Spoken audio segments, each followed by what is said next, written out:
मकान कनियो बैंक पोस वालियो नख तीतिस कालस गछिव नु तुई कामयाब कुन त सूरतस मज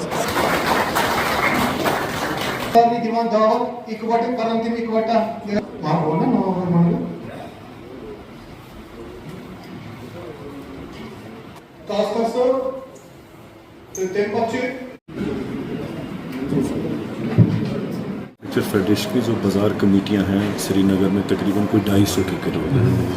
मैं श्रीनगर की बात करूँ, वहाँ पे एक बाज़ार कमेटी है औकाफ मार्केट में, उन्हीं का इलेक्शन हुआ था और उन्हीं के सदर और जनरल सेक्रेटरी की आज यहाँ पे हलफ वफादारी के सिलसिले में हम सब लोग यहाँ पे आए थे। एक उनके मार्केट और बाकी कश्मीर ट्रेडर्स मैन्युफैक्चर फेडरेशन के जो ठेकेदार हैं वो भी शिरकत में यहाँ पे हिस्सा लेने के लिए आए थे और हमने उन लोगों की इज़्ज़त अफजाई के लिए ये हमारा एक सिलसिला चलता रहता है। जिस भी बाज़ार कमेटी का इलेक्शन होगा, चाहे उसमें डिस्ट्रिक्ट हों चाहे तहसील हों, तो हमारा एक फ़र्ज़ बनता है as Kashmir traders manufacture federation हम तकरीबात में जाते हैं। उसी सिलसिले में आज हम यहाँ पे आए थे जिसमें नजीब शेख नजीब को प्रेसिडेंट और शमीम हुसैन को जनरल सेक्रेटरी के ओहदे के लिए मुंतखब किया गया था, जो पीछे यहाँ पे इलेक्शन हुए थे, और आज उनकी हौसला अफजाई के लिए और सरमनी के लिए यहाँ पे एक फंक्शन किया गया। खान साहब, अभी भी कुछ बर्डन जो है यहाँ के बिजनेस कम्युनिटी को फेस है, उसमें जीएसटी की बात करेंगे या कहीं एक, तो उनकी उसके हवाले से क्या इकदाम अभी ट्रेड बॉडी की तरफ से उठाए जा रहे हैं? देखिए, जैसा आपने बहुत सही कहा कि जीएसटी के अगर हम बात करें तो जीएसटी की जो शराइ हैं, जो रेट्स हैं, बहुत ज़्यादा है। हालांकि हमने बारहा सेंट्रल गवर्नमेंट से, क्योंकि ये सेंट्रल गवर्नमेंट का ही के हाथ में महकमा है, उनसे हमने बारहा इस सिलसिले में बात की और जो यहाँ पे हमारे कमिश्नर स्टेट टैक्स के होते हैं, हमने उनसे भी 2-3 मीटिंग्स में कहा कि आप जीएसटी की मीटिंगों में जाते हैं और हमारी तरफ से ये कह दीजिए कि जो इसकी आप शराइन लगा रहे हैं, चाहे 5% है, 12 है या 18 हैं, उनको कम करा के, क्योंकि जो आज बिज़नेस का सिनेरियो है, रिटेल बिज़नेस की मैं बात कर रहा हूँ, इतना नीचे चले गया है कि अब उसका सर्वाइवल का जो हालात हैं उस पर हमारी रोज़ बातें होती रहती हैं कि इस बिज़नेस को कैसे बचाया जाए।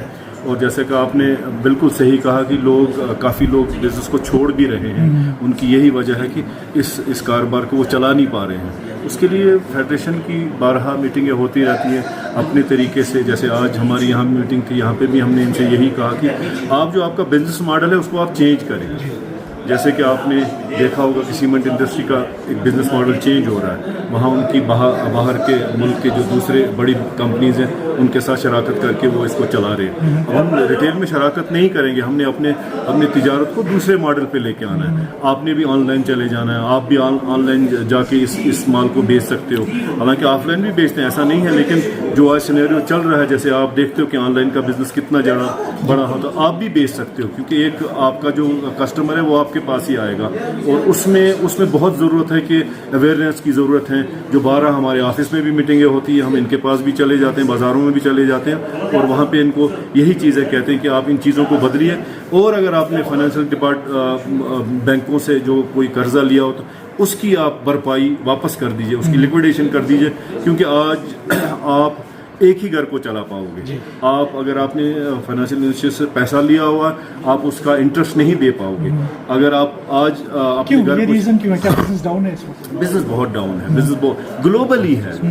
ये सिर्फ हमारे इस खित्ते में या हिंदुस्तान में या जो बाकी मुल्क हैं उनमें ही नहीं है, ग्लोबली एक रिसेशन इतना ज़्यादा हुआ है कि, और उसके बाद जब हम अपनी वादी की बात करते हैं तो परचेजिंग पावर इतना कम हुआ। देखें ना, डेवलपमेंट के नाम पे कुछ भी नहीं हो रहा है। अब आप देखें मैग्नीमाइजेशन आज हो रही है, जुलाई का महीना है, साल ख़त्म होने वाला है, तो जब तक आप डेवलपमेंट नहीं करोगे, क्योंकि ये हमारा ही पैसा है, एक सूरत या दूसरे सूरत में इसी ताजर का पैसा है, मुल्क के ताजर का पैसा है, जिसने आपको जीएसटी की सूरत में, इनकम टैक्स की सूरत में पैसा दिया है, किस लिए दिया है। तो आपका फ़र्ज़ बनता है कि आप इन बिजनेसमैनों को चलाने के लिए आपने डेवलपमेंट के काम करने हैं, और वहाँ से जो पैसा निकल के आएगा, जो लोग उसमें अपना पैसा कमाएंगे, वही पैसा फिर मार्केट्स में चले जाएगा, और फिर कहीं ना कहीं जाके ये मार्केट के हालात ठीक लेकिन नहीं हो रहे हैं। वो भी एक वजह है। एक वजह इसके साथ है कि हमारा जो हार्टिकल्चर का एक सेक्टर है, बहुत बड़ा सेक्टर है, जिसमें जीडीपी का तकरीबन 20% का हिस्सा है, उसको सुधारने की ज़रूरत है। अगर वो सुधर जाए तो वो पैसा अगर हम एक्सपोर्ट कर पाएंगे तो इंपोर्ट करके ज़र मुबादला हमारा मुल्क कमाएगा, उसके बाद फिर हम लोग भी उस पैसे से हो सकते हैं। उसके साथ में जो बाकी यहाँ का जो टूरिस्ट का जो सिस्टम है, हालांकि टूरिस्ट में भी कोई 2-3 हज़ार करोड़ के करीब का पैसा आता है, लेकिन वो हर एक के पास चले जाता है। उसकी जो ब्यूटी है वो यही है, वो एक के पास नहीं रहता है। उसमें दुकानदार भी फ़ायदेमंद होता है, उसमें होटलियर भी फ़ायदेमंद होता है, और होटलियर को जो चीज़ें चाहिए होती हैं वो इसी रिटेलर के पास चले जाता है। इन सारी